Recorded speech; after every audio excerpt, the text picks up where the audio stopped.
Seja bem-vindo ao nosso Clínica da Alma, um programa em que nós falamos muito, não é, sobre assuntos que promovem cura mesmo, cura da alma, cura da mente, programa que estabelece princípios da palavra de Deus para que você os aplique na sua vida, e sempre os nossos pastores Rogerinho, pastor Demaguer estão conosco aqui para nos abençoar com o conhecimento e com as experiências, não é? Porque afinal de contas o Clínica da Alma não é só um programa na televisão, é um ministério também na Igreja Batista da Lagoinha, e ele acontece ali na Central das Redes, a Rua Manuel Macedo, 1324, e todos os dias esses homens de Deus têm experiências ali de ministrarem cura na vida das pessoas, pessoas que estão machucadas por rejeição, complexo de inferioridade, por causa do pecado, né? E vão ali para receberem cura e restauração. E você pode participar conosco pelo nosso 31 3209 3301, esse é o nosso telefone da Central de Atendimento ao Telespectador. Você precisa teclar a opção 1 e ouvir esse atendimento até o fim. Nós temos também o telefone para ligações ao vivo, e as ligações que você faz para o CAT são ligações em que você registra a sua pergunta no atendimento eletrônico. Para o telefone ao vivo, esse que está na tela, 3253-3320, você entra no nosso bate-papo aqui. Claro, você passa primeiro pelo nosso diretor do programa, que vai entender a sua pergunta e te trazer até o nosso estúdio através da ligação. Temos também o nosso Twitter, @Clínica da Alma, e o nosso e-mail, clinicadaalma@super.com.br, para você participar e interagir conosco. Vale lembrar que se você está vendo o programa reprisado, você pode participar principalmente pelo nosso Twitter e pelo e-mail. Hoje nós vamos falar sobre o choro da cura dos irmãos. Para quem não tem acompanhado, não é? Nós estamos narrando aqui já há alguns programas a história de José do Egito, né, que foi vendido como escravo, depois se tornou o governador do Egito e teve um reencontro com seus irmãos. Nesse período da vida de José, ele chorou várias vezes, e o choro de José promoveu cura, né, na sua vida. E agora, hoje, nós vamos falar sobre a cura dos irmãos. É o último choro que nós vamos falar, né? Desses 7 que nós vamos E depois do choro é só alegria. Não, tem que ser alegria. Em nome de Jesus, né? Pastor Guerra, pode falar. Amém. Nós vamos ler aqui em Gênesis 50, de 15 até 21, que fala assim: vendo então os irmãos de José que seu pai já estava morto, disseram: porventura nos odiará José e certamente nos retribuirá todo o mal que lhe fizemos? Portanto, mandaram dizer a José: teu pai ordenou antes da sua morte, dizendo: assim direis a José: perdoa, rogo-te, a transgressão de teus irmãos e o seu pecado, porque te fizeram mal. Agora, pois, rogamos que perdoe a transgressão dos servos de Deus de teu pai. E José chorou quando eles lhe falavam. Depois vieram também seus irmãos e prostraram-se diante dele e disseram: eis-nos aqui por teus servos. E José lhes disse: não temais, porventura, estou eu em lugar de Deus? Vós bem intentaste mal contra mim, porém Deus o intentou para o bem, para fazer, como se vê neste dia, para conservar muita gente com vida. Agora, pois, não temais, eu vos sustentarei a vós e a vossos filhos.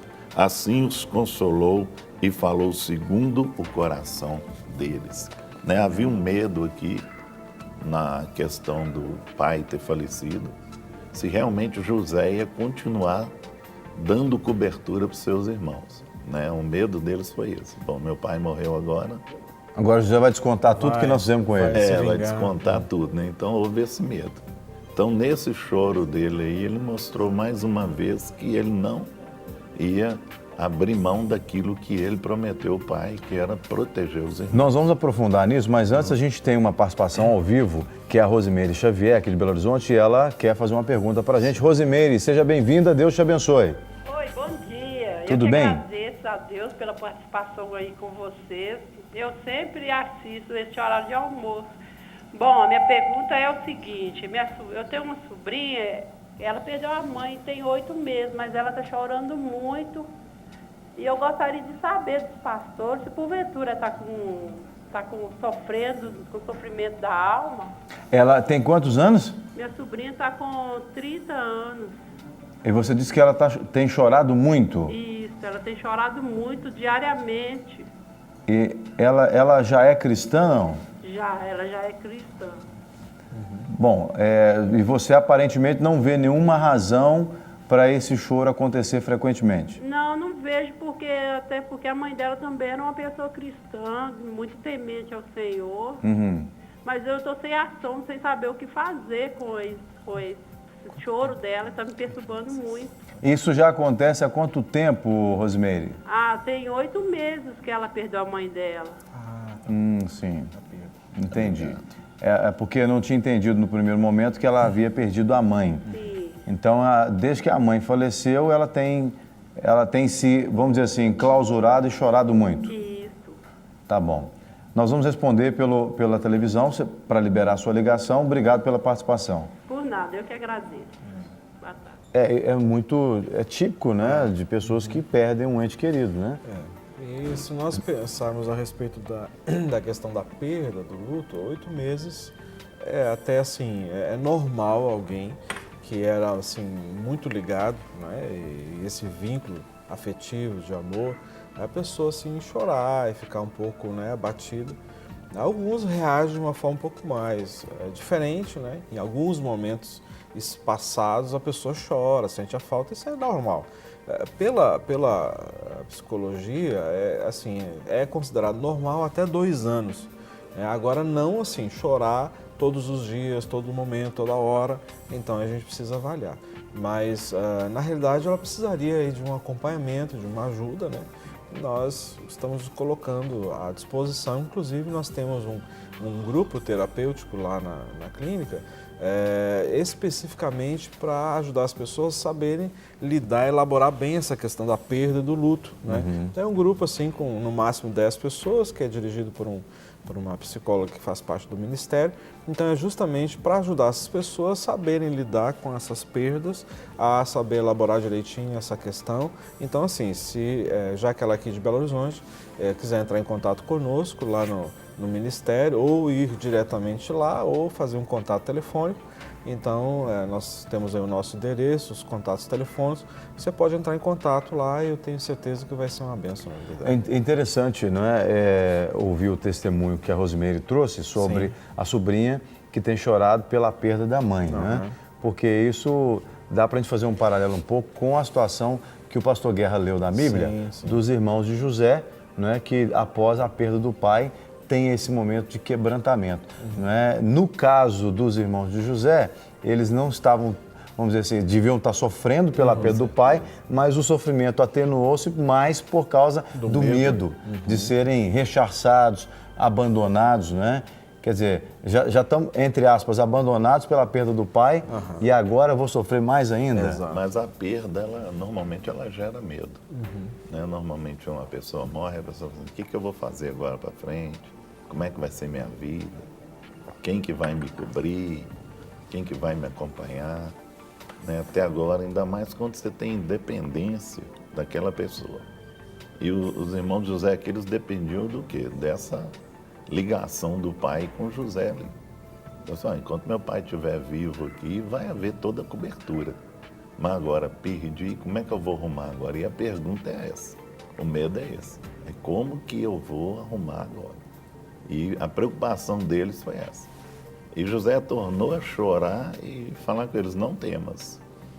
Não temas que, né, meu propósito não é esse, não. É o contrário, é abençoar você, sustentar, prover e tudo. Então ele tirou aquela preocupação da mente deles. Entendeu? Por isso que é o último choro dele, que daí em diante, né, o povo caminhou tranquilo e ele seguiu a vida dele. Então a gente pode entender que até esse momento aí, a coisa ainda não estava resolvida, né? Para os irmãos. O relacionamento deles ainda não estava realmente sarado. A gente, quando a gente acompanha toda essa sequência de choros, que foram 7 momentos em que José chorou, nós vamos ver que alguns desses momentos, como José passa por um processo de cura, os irmãos também passam por um processo de cura paralelo, mas não ao mesmo tempo que José. Então, a cura dos irmãos, ela vem junto, de uma certa maneira, com a cura de José, mas ela começa no momento em que José já está no choro da cura e os irmãos vão ter o choro do confronto. Quando José chega para os irmãos e fala: eu sou José, irmão de vocês, a quem vocês venderam para o Egito. Então, ali começa o processo de cura dos irmãos. Então, José já estava a uns 3 passos na frente, né? E os irmãos agora estão vivendo esse processo que culmina exatamente aí. Então, um outro momento extremamente importante no processo da cura dos irmãos não é simplesmente ver José e saber que José agora não somente está vivo, mas está numa posição de autoridade e de poder sobre eles. Mas é quando José volta e fala: agora vão, aviso meu pai e trago meu pai para cá.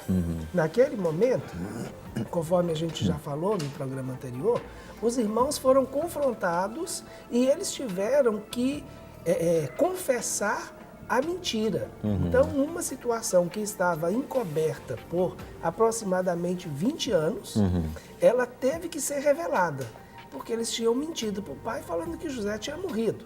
Apresentado a capa de José suja de sangue para o pai. Então, e eles sustentaram essa mentira durante todo esse tempo. Agora não tem como mais. Nós vamos ter que contar para o nosso pai que José está vivo e como foi que nós armamos essa situação toda contra José. Aí faz parte do processo. Aí depois eles vão e ficam junto com o pai na dependência de José em Gozém. E aí o pai morre. Então esse medo realmente é uma situação que eu vejo esse choro de José como um choro da cura dos irmãos, porque nesse momento José se compadece dos irmãos. É como se ele dissesse assim: não vou fazer mal nenhum a vocês. Exatamente. Fiquem tranquilos, aqui é o irmão já curado. Isso. E uma coisa extremamente importante, porque o choro que a gente viu ontem era o choro da transferência do legado. Agora José, com o pai morto, ele assume essa responsabilidade diante dos irmãos e se compadece dos irmãos e assume a postura: não se preocupem, eu estou aqui, vou continuar aqui e vou fazer aquilo que Deus me posicionou para fazer.